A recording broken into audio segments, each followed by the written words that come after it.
Welcome to the Happy Saver podcast. I'm Ruth, a personal finance blogger here in Aotearoa. And in this podcast, I chat to a diverse bunch of people. I learn their story and I condense it down so that you can hear helpful, relatable stories from Kiwis who are sharing their experiences, their tips, and their point of view on personal finance here in New Zealand. I managed to cross paths with 35-year-old Dani because both of us are runners, and seeing the trails that she was enjoying, it always inspired me to lace up my own shoes and head out the door for a trot. It's probably no surprise that when I found out that she was also navigating her own path to FIRE, or financial independence, retire early, that I became even more curious and I asked her to chat with me. Now, both of us love nothing better than using our time on the trails to absorb money-related podcast content. And this very podcast, which she said she likes to think of as story time with Ruth, it has kept her occupied for hundreds of kilometres by now. Dani, I'm sure it's going to be pretty weird heading out for a run and hearing your own story told. But I hope you enjoy it. And I hope this episode is the perfect length for your run today. Now, before I jump into it though, I've just got a quick message about Pocketsmith, today's sponsor. Having a side hustle or running a business can be profitable, rewarding, and take it from me, actually pretty fun. But if I don't keep up with the admin side of the Happy Saver, it can quickly get a bit out of control. So I use Pocketsmith to easily keep track of multiple income streams. Pocketsmith links to my side hustle bank account and keeps track of my fluctuating income and expenses, so at a glance, I can see if I'm running at a profit or a loss for the month and year, the invoices that have been paid, and I can calculate the tax I need to set aside. It helps me keep good records to monitor my business, and it just takes me a few minutes a week to manage.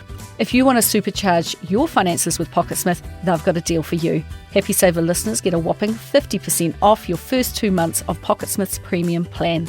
To get your deal, go to pocketsmith.com/the Happy Saver. That's pocketsmith.com/the Happy Saver.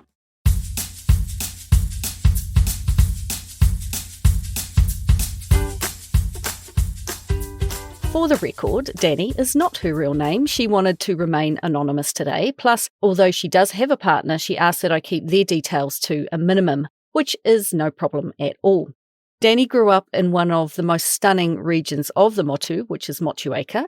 It's an area well known for its horticulture, and she lived with 3 generations of her whānau on a large orchard. It has been handed down through the generations, and her dad is the current custodian of it, having taken it over from his parents.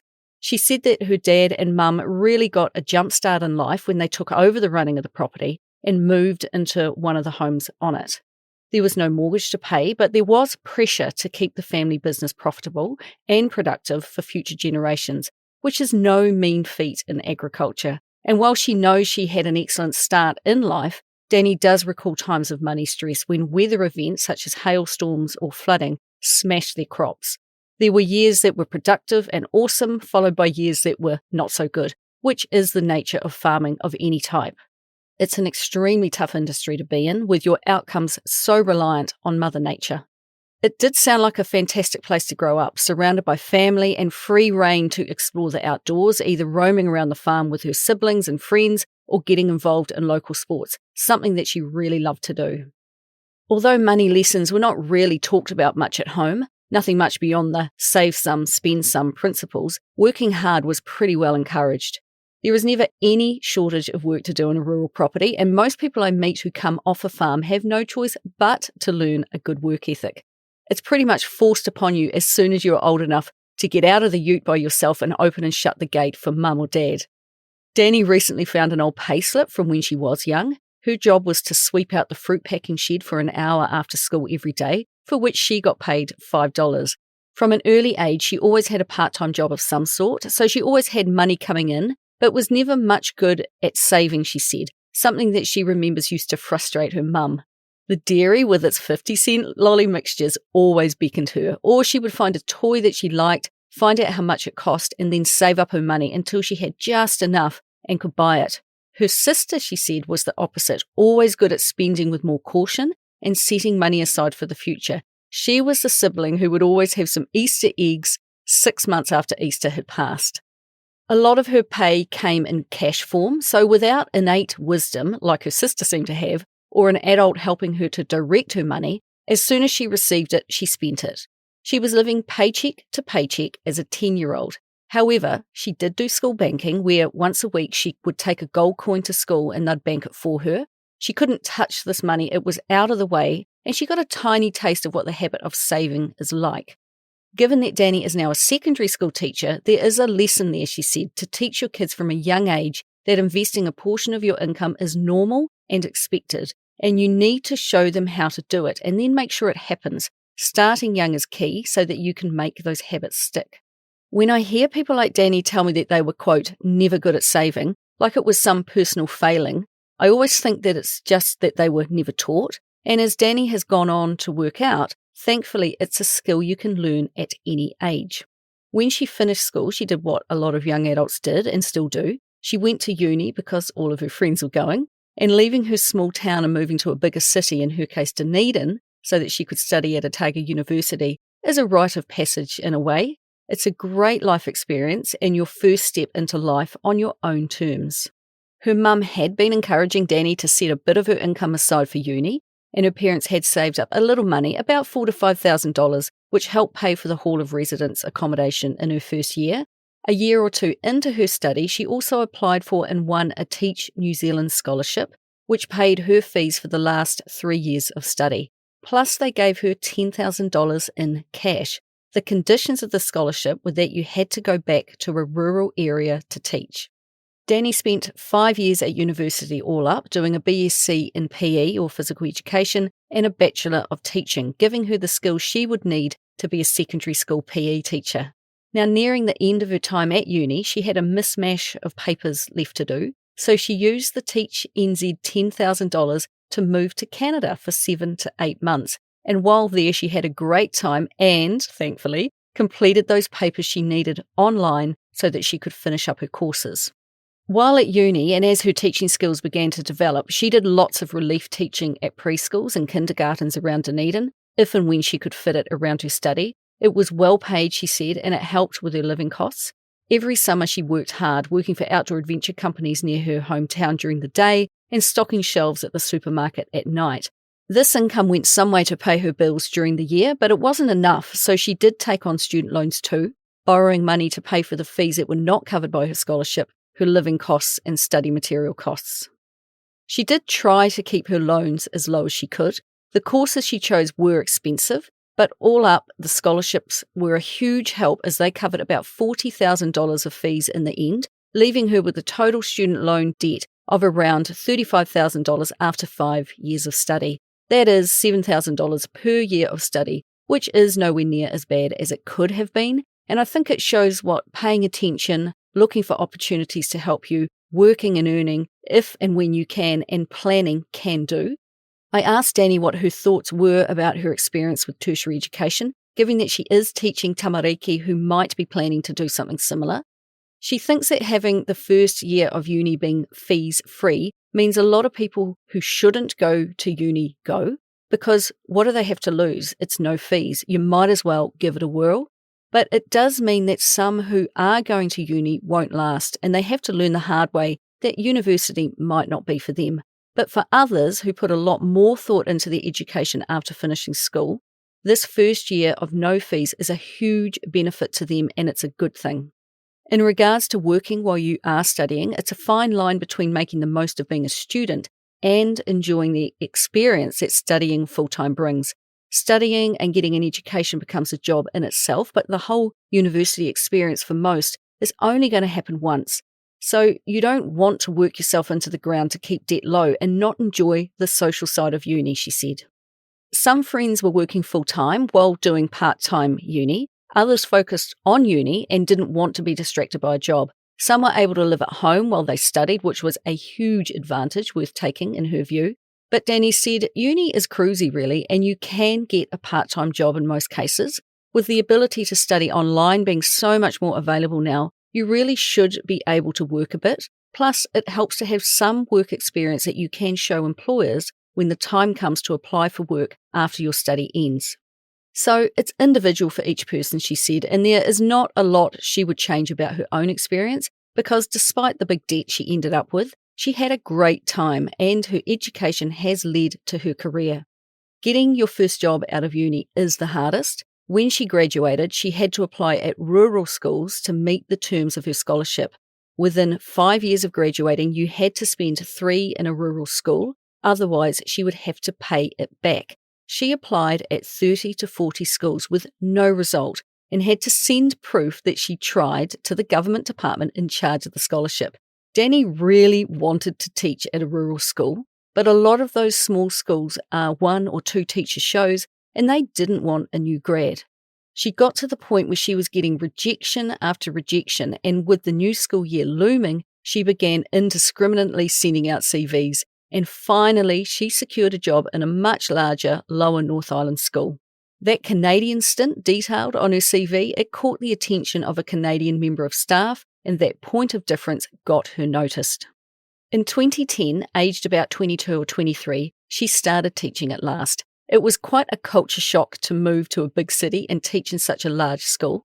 She still tried to secure a position in a rural school, and for 5 years she had to track her applications as evidence that no school wanted her. Finally, the government let her off the hook, and that scholarship scheme has since been disestablished. And hopefully Dani's ego has been rebuilt from those years of rejection. She's gotten quite settled into big city living too, and is now a fully functioning and, I'm sure, now sought-after teacher. From here, a new phase of dealing with money began to evolve, and it was in keeping with when she swept out the packhouse shed. She kept spending all her money as soon as she got it, only now the amounts of her financial commitments were a lot bigger. Thinking back, she thinks she had a savings account at the bank, but there was no concept of paying yourself first. After her bills were paid and fun was had, what was left over went into that savings account with the idea that one day she would like to buy a house. But there was no timeline on it and no numbers behind this thought. Part of the reason was that when she moved to the North Island, she had the mindset that she would not be there very long and a return south was inevitable. Therefore, she might as well enjoy it to the max while she was there. But life had other plans, and she met her partner who had a young child, who was very much entrenched into that part of the country. All his whānau and connections are there, meaning, she said with a laugh, that there was not much chance of leaving once she met him. Less than 6 months after getting together, he decided that it was better that they buy a home together and not rent. She said that they kind of fell into house buying without any real plan behind it, and in hindsight, she was far too passive in this process. He had good reasons in his own life for needing to buy a home, and Dani was swept along with it. With the most simplistic of math, they thought that owning was cheaper than renting, falling into that trap of only looking at rent payment versus mortgage payment. Of course, there is a lot more to it than that. He had been in the workforce a few more years than her and had a stable job, a good income, and an accessible superannuation fund, and was able to put more money into the deposit than Dani. She didn't have much to contribute, maybe $5,000 in savings and $4,500 from her KiwiSaver that had built up from her 2+ years of full-time work. In order to make up the 20% deposit that the bank wanted, she stumped up the money she could, and he covered her for the $8,000 that she was short. They talked it over with a lawyer and created a 50-50 ownership agreement, plus she would pay him back the $8,000. In 2012, they purchased a house for $310,000, and it was a great first home, she said. They kept their finances separate and still do to this day, and they developed their own independent systems of covering their individual expenses and their shared costs. Neither was privy to what the other was doing, and both thought it was rude to ask, which beggars belief given that they now own a joint asset together and they live together. Dani kept living paycheck to paycheck, buying, she said, lots of stupid stuff and frittering money away 1 week at a time.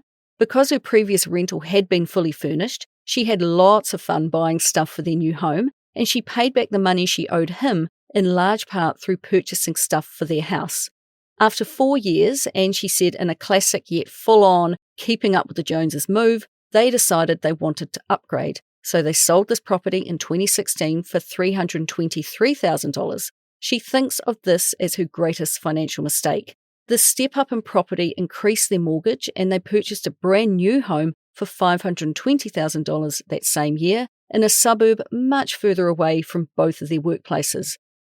It was around this point when Dani, who was still spending all the money that came in, had her very first, holy shit, I don't think I can afford this moment. The upgrade in home was managing to suck up all of her disposable income, leaving her no money left over.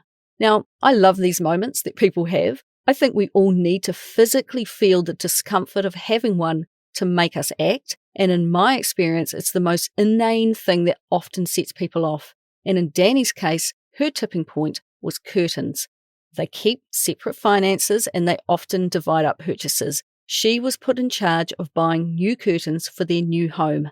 And despite her earning $80,000 a year by this stage, she could not afford to pay for the $4,000 curtains, and the only way that she could see to solve this problem was to get a credit card. So that's what she did.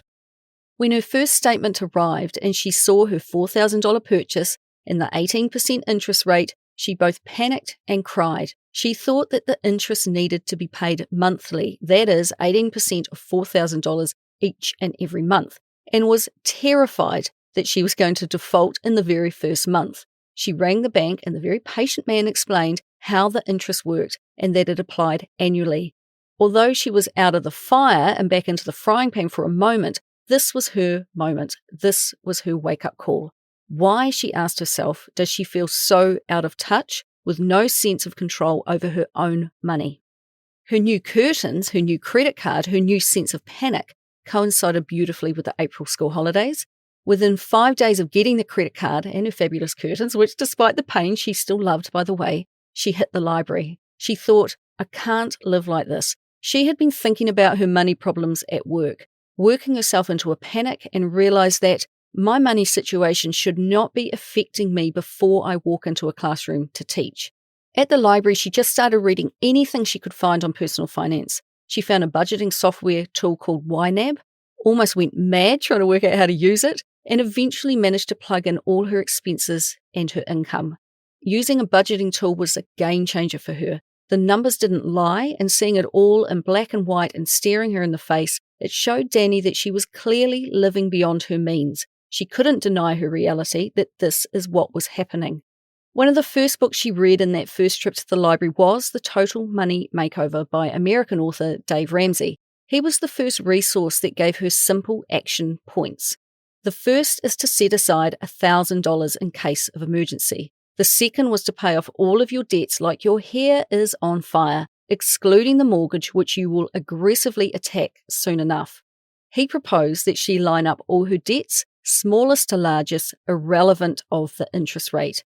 She added up her debts. She had her student loan, which had been getting paid down due to the automatic 12% deductions coming out of her fortnightly paycheck, plus some haphazard extra payments made along the way, plus that life-changing credit card, a car loan, and her half of the mortgage. She decided to get her crap together and pay them all off, she said. That $4,000 credit card was first. Thankfully, she had received enough of a fright that the only transaction on that card outside of interest was the curtains, and these curtains remain one of her greatest financial flops. Having to get a credit card to get curtains because she had overextended herself on her mortgage had a cascading effect, which took its own time to play out, but she cut back her spending in other areas and pushed all that money to this debt and paid it off in full as fast as she could. Paying off those curtains was hugely satisfying, and she could breathe a bit better knowing that it was done. The student loan was the next debt, and she directed all of her money to that, and she smashed it out too. In reality, it only had a year to go anyway, but getting it paid off far sooner was extremely motivating. I'm a big believer in smashing out your student debt as fast as you can, because just as Dani has explained, life only gets more complicated and we start to layer up new debts. My view is contrary to many who believe that because it is interest-free, you should keep it as a millstone around your neck for eternity. In fact, can I just pause this episode for a moment to commend a person I know of in Dunedin who, having studied in his 20s, is about to celebrate becoming student debt-free at the age of 53. Yes, 30 years of subscribing to the view that it's no trouble at all to have a student loan, despite it taking 12% of every paycheck he has ever received. This lingering debt and the subtle yet unmeasurable pressure of knowing it is there, it finally got under his skin. And in a genius move, he has decided that 2022 is the year to get rid of it. But back to Dani, who thankfully was having her own light bulb moment. Then she paid off her $8,000 car loan. What's with borrowing money to buy a car, I asked her. Well, her previous car had a mechanical fault on Boxing Day. So what's a person to do when the mechanics are all closed? Well, you buy a new car, of course. You might as well, on finance. Happy New Year to you.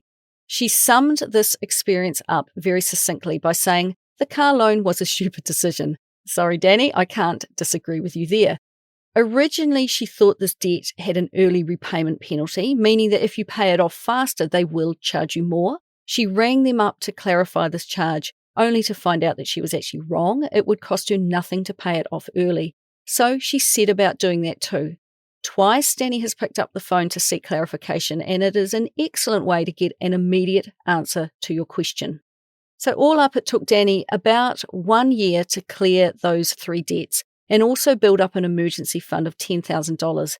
This takes incredible discipline, but clearing those debts one at a time gives you focus, and it's a very good system to use. I was interested to know what conversations she was having with her partner throughout this time because although their money is completely separate, surely he must have been watching all this change in her from the sidelines. She said that from the beginning, they had always been quite private about their own financial situations. She had never asked him about the loans he had, although she suspected that he had some car loans, and her view was that if he was comfortable sharing, then he would have told her already. She said that it took her ages to work out how to use YNAB, and in response to voicing her frustrations, he said, God, if it's that hard to use, you just don't need it. Dani said he was dismissive about it, so she just went about doing it on her own. And because she is tenacious and persistent, she stuck with it until she got it clear in her head how it worked. But although she couldn't articulate why she was doing this, and he probably couldn't fathom why she was suddenly so focused on her putia, he was quietly watching her progress nonetheless. When she was well on the way to getting her debts cleared and had a much greater grasp on where her money was coming from and going to, she was tested financially when she needed an urgent $5,000 surgery. Because of the mahi or the work she'd been putting in, she had $5,000 available to pay the bill in full.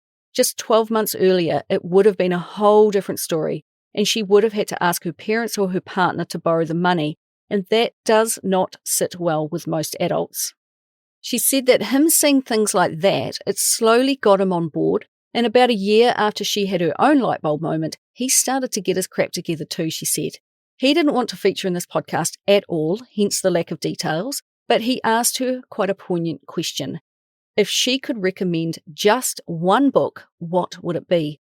And it was the same book that motivated her, The Total Money Makeover. So he got it out of the library, he read it, and he brewed on it for a while, and then he started asking Dani questions. Because she was a year ahead of him, she was the perfect person to talk to. Finally, he shared with her how much consumer debt he owed, and it was a much higher figure than she was expecting. And he said, I'm going to pay it off. His strategy was to work more and pursue career growth and a higher income. And once he was on board with it, he was more all guns blazing than Dani, but still, because of the level of debt, it took him about 2 years to completely rid himself of all consumer debt, which is a fantastic achievement.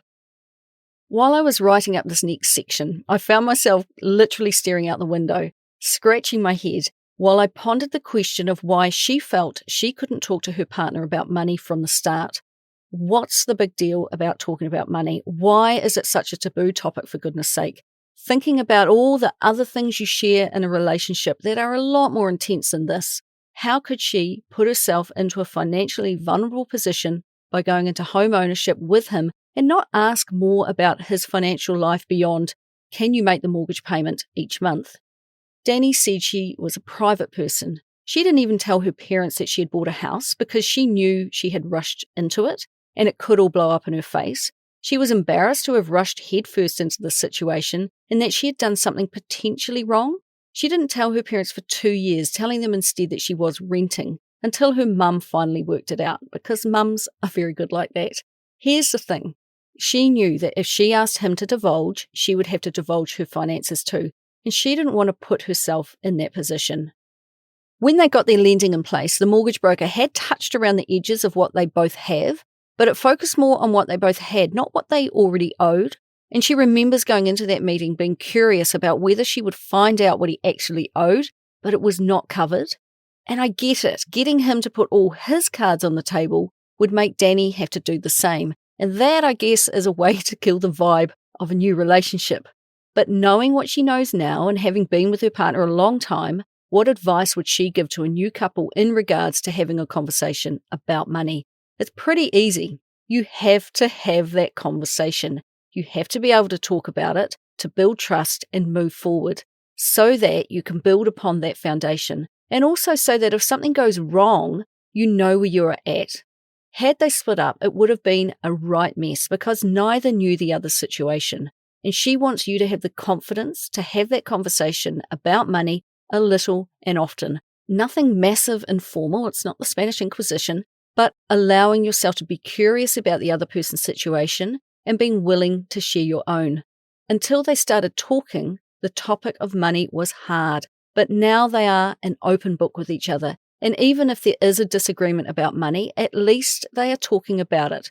And it's been that way since around 2018 when he got on board. Prior to their money shake-up, they were kind of looking to move so that her stepson could attend a closer school. Plus, Dani had moved to a new school and the commute had increased. She was looking to cut that down.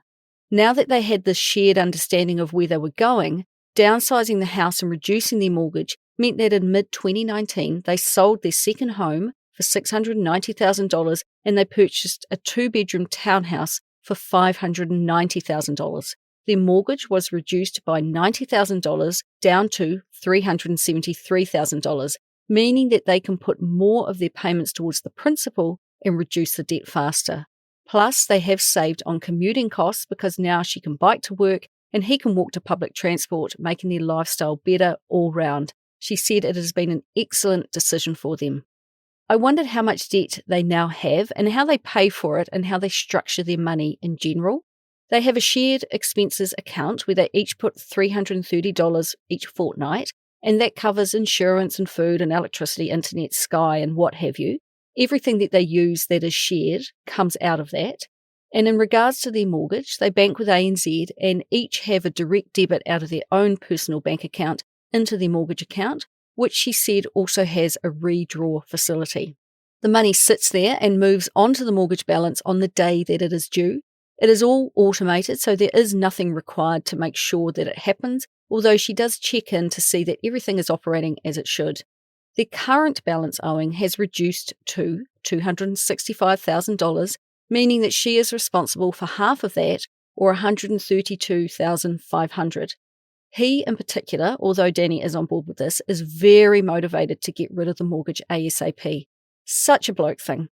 A bit rubbish with your money for so very long, and then you go not overboard, but very aggressive with your payments. But they have discussed paying off the mortgage faster than the average with a mortgage broker, and she gave them a timeline to pay it off and a payment schedule, and Dani and her partner have had a lot of conversations about what they are doing.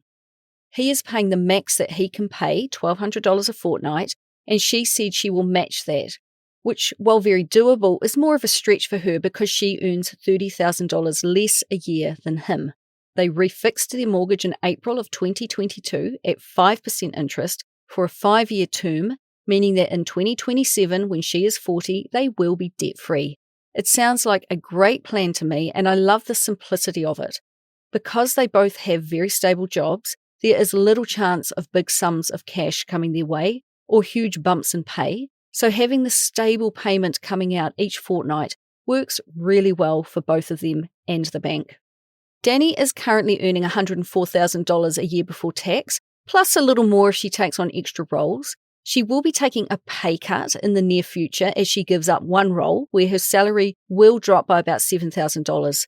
I didn't run the math, but she said her mortgage payment takes 44% of her pay. So this leaves her wiggle room to do other things with her money too, and for her that is to also invest. She is using the share market to invest as much as she can, and this had her parents worried. When Dani started to become more financially literate herself and mentioned to her parents that she is now a share market investor, they had a few stories to tell her about the New Zealand share market crash of 1987, which happened to be the year she was born. Her dad, even all these years later, was worried for his daughter. He mentioned that her granddad used to love to dabble in the stock market, and he also bought risky investments like a racehorse. He encouraged Dani's parents to invest during the 1980s, and as a result, like hordes of Kiwis, they lost money in that crash. It's really worth reading up on the 1987 share market crash. It was a crazy time in history for our country, and given what went on, I'm not surprised that a lot of people lost a lot of money. Now, Dani won't be taking the same investment approach as her family did, and she is working on a plan to become financially independent early in life and make having to work optional. She has signed up to KiwiSaver in the Simplicity Growth Fund with a 4% employee contribution. I think her employer, which is the government, is only doing 3%. Her current balance is $80,000, which is a fantastic amount given her young age of 35. She has a SmartShares Total World Fund where she invests $200 a month and has a current balance of about $15,000. She finds SmartShares off-putting because she can only invest once a month with them on the 20th. Plus, they take your money from your bank account and don't issue your units until a few days into the new month. And I absolutely agree with her that this lag period is really frustrating. And it was because of this delay that she went looking for an alternative and joined provider Superlife, where she has a growth fund where she invests $570 a fortnight, and she has a current balance of about $50,000. It's worth pointing out that both Superlife and SmartShares are actually sister companies. Both are owned by the NZX, and I wonder if either of them will ever finally upgrade their services. She also has an account with Sharesies where she invests into the SmartShares US 500, but given you are buying it via Sharesies, your transactions are immediate. This is where any side hustle money goes, and she currently has about $5,000 invested. And when I asked what she would do with a cool $10,000 if it landed in her bank account unannounced, she said that it would go straight into these investments, all of it. And that tells me that she is working her financial plan. All her other bases are covered, and with no immediate use for this money, the obvious place to put it is into her investments. Nice job, Dani. She also uses Rabobank to hold her $10,000 emergency fund. This money just sits there as cash if, I don't know, her car breaks down on Boxing Day perhaps, and she needs to replace it in a hurry. Getting the balance of her investments over $100,000 is one of her greatest financial triumphs. It made her feel rich, she said, and it gave her a real sense of satisfaction to reach and then exceed this goal. But she said that her mind is already well ahead of where her account balance is as she strives for more. Now, with $150,000 already invested, she is just adding to them and watching them grow over time. Her investments are on autopilot, and she is in the phase where she has done all the hard stuff, the setting it up, and now it's time to be patient and just keep at it. I was still curious about their shared future, couldn't let it go, given that they remain so independent financially. I explained to Dani that Johnny and I combined our finances soon after moving in together after one too many strenuous maths sessions standing at the Kilburnie Pack and Save in Wellington, where we struggled to split the bill into 2 even payments. To me, combining your money comes from both a practical perspective and a relational one. They appear to be 2 individuals heading in the same direction, so why not just combine the 2? The reason is that I shouldn't use the lens that I look at my own life through to look into theirs as well. They have a different situation to me, namely because he has a child that she is a step-parent of, and it's her view that all of his money should go to his child if and when the time ever came. Plus, she shared with me that her own situation opened up a conversation with her own parents. They divorced some time back and have each gone on to have new partners, meaning that they too are step-parents to adult children. Therefore, they too have conversations about legacy planning themselves, and of course, given that they want their whānau to continue to be owners and custodians of their family land, they need to figure out how that will work with these changing family dynamics. Added to this, she is watching her late 50s mum moving closer to retirement and struggling to prepare for it financially, and she said that without a doubt, this has influenced the way Dani views her own money, and it has influenced why she remains so fiercely independent. Without really even thinking about it, it has made her want to have a backup plan, just in case she were to end up in the same position herself one day. Plus, she knows the more financially able she is, the more able she will be to support her whānau if needed. Hearing more about this made me understand more than ever why Dani and her partner have created the financial situation that they have, and as long as they keep talking about what they both hope to achieve and they get the legal advice and support they need, then all parties have a foundation to build upon. She is confident in her own financial future and that it will get her to where she wants to go, even if she ended up on her own. And she said they often talk about what would happen if they split up because separation can wreck financial plans.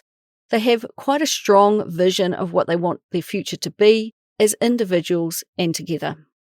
As individuals, they want different things. He wants to be near his family, which is near to where they currently live. And because her family has been on their farm for 3 generations, she sees her future there. So, in 10 years, they want to sell the house and each take their half. With hers, she wants to build on the family land. He wants to buy a house that he will then rent out. That way, if they split, they have a home each and his child's legacy would be protected. It worries me that this could become a self-fulfilling prophecy. Their intention is to have a home base and then, because his child will be away from home and independent by then, they want to travel the world together, spending long periods of time in different places, which does sound pretty cool to me. So both are wanting to reach a point within 5 to 10 years to have enough money invested to make work optional. In fact, at the moment, his plan is to retire earlier than her, which he is on track to do, and both are devising their own strategies for making it work. In the meantime, they are in a loving and committed relationship, and they each go about their lives making the most of every day. As I mentioned, Dani is a runner, and she picked up this hobby at about the same time the credit card panic was happening. It coincided with the prospect of her having to pay $600 in fees for her chosen sport, and she couldn't afford that cost. Running was free, so she laced up her shoes and ran out the front gate instead. As she became more conditioned to it, she found that she really enjoyed it and that she could listen to podcasts and learn while running. She started entering races to give herself a target to aim for and talked her partner into going with her for weekends away so that she could run in an event and he could relax. Dani said that running has taught her lots of things to help with her money. Consistency and patience are the 2 key things. If you run consistently, she realised how much more she looked forward to runs because her fitness was building. And it was the same with money. If you are patient, consistent, and you build a habit, your personal finances build upon themselves. Recently, she wanted to try using a run coach, the trouble being that this would cost her $30 a week, and she was worried about finding the money.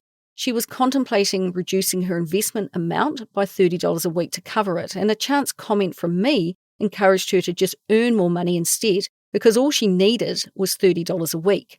She already had a side hustle bubbling away in the background, and that is to do transcription for a company called Rev, which is REV. She discovered it when she first got into paying down debt. She logs into their system, listens to an audio clip, and writes it out for the client. They pay in US dollars, but the pay rate works out to be about $20 New Zealand an hour, depending on the exchange rate. A couple of hours a week doing this, plus selling some unwanted stuff on TradeMe, would more than pay for her run coach. She also picks up extra work doing exam paper marking for the NZQA, so between these small gigs, the extra money is there for the taking. And I love that instead of thinking, what can I cut? She instead thinks, what can I grow? And the coach is going great, by the way, although it sounds as if they might need to start to teach some navigation skills, as she recently mentioned that she got a little bit misplaced in the hills around her home while out on a recent run. Working as a teacher is darn hard work, and it is relentless too. So this job might not be forever. Teaching will be something she sticks to for the next 10 years though, up until her estimated early retirement age of 45. From that point, she would like to move into some form of relief teaching because it is super flexible and you can work from anywhere. And each month she is plugging her numbers into her spreadsheet and tracking her progress towards her goal. So when I asked Dani what was one piece of advice, either good or bad, that her parents taught her about money, she said it would be something around work ethic, because you do reap what you sow. If you have a good work ethic, you will ultimately be rewarded. Working as they do in the horticulture sector, the work never ends and you have to slog it out on many occasions. Pushing on is a good characteristic, but she does wonder if it also could hold her back. Teaching is relentless pressure, And she does find herself wondering sometimes if she couldn't take the pressure away from herself and apply her skills elsewhere and be a little happier. But her career choice does mean she is in a position to teach others about money, and she does take that opportunity with the kids she teaches. The question I usually ask about what she would do if she could retain all of the knowledge she has today regarding money and could go back to her 15-year-old self and start again, it was a good one, given that she teaches that age group. She talks to them about starting to pay attention to their money right now. She has done quite a few KiwiSaver presentations at school right as the students are starting to turn 18, explaining how the system works for them. She has talked about compound interest and how to make a budget. She shares the basics, but her main message is telling them to pay attention to your money now because time is on their side here, if they learn how to manage their putia. Her openness has led to a lot of one-on-one conversations with students and even with some of their parents who have approached her. Speaking of the basics being so important, I asked Dani what her 3 main financial habits are, the things which she just automatically does. Number 1, she has as many transactions automated as she can, and she credits that as one of the biggest keys to success because it gives her consistency. And while she monitors it, she doesn't have to think about it, and it doesn't take up much headspace.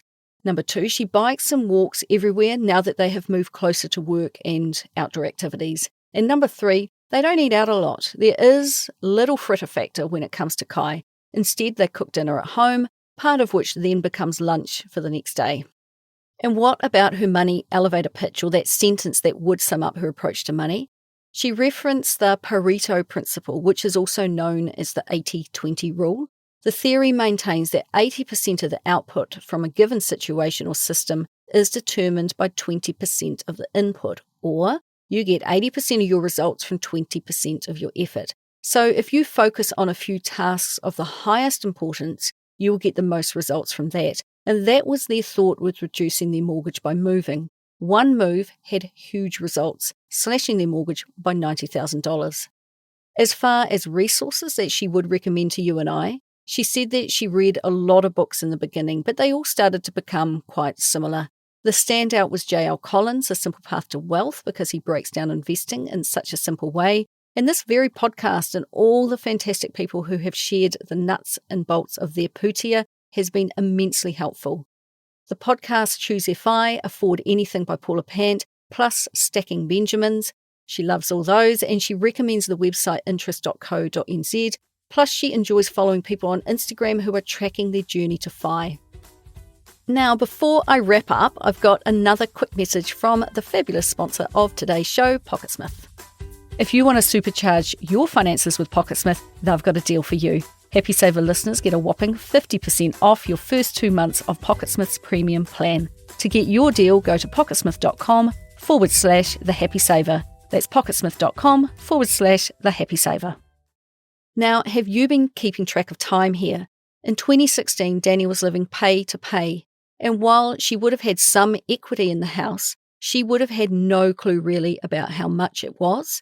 And she had a variety of consumer debts to her name. Fast forward 5 to 6 years, and she has investments of over $150,000, money in the bank for emergencies, money in the bank for short and medium-term uses, and a half share in a home where she is gaining a little more equity with each passing month. This is why I do this podcast, so I can talk to people like Dani. She is someone who just decided one day that being scared about money will no longer be her reality. So using her own words, she sorted her crap out. Worrying about money no longer keeps her awake at night. Her own systems and processes now mean that money just chugs along in the background, and she can focus on other things, like working on her PB as a runner. Whereas she used to refer to herself as a spender, now she would call herself a value spender, who is quite happy to spend $200 on a pair of running shoes and equally happy to pay $8 for a work shirt. She is spending money in a way that aligns with her values and her goals because she has worked out what they are now instead of just wandering through life financially. Her and her partner have been together a long time now, and although they had their financial awakening at different times, and it took a long time, many years in fact, as individuals they have found the balance in their respective budgets to live a good life.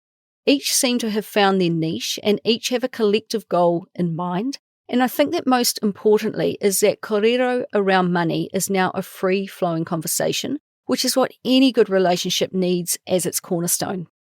So finally, thank you, Dani, for speaking with me and sharing all the details that you have. I know there will be a lot of people listening to this that really relate to your situation and will take a lot from it to help them on their own journey. Enjoy the running too. If you stumble across any great podcasts, let me know and I'll use them to keep me company on my own runs.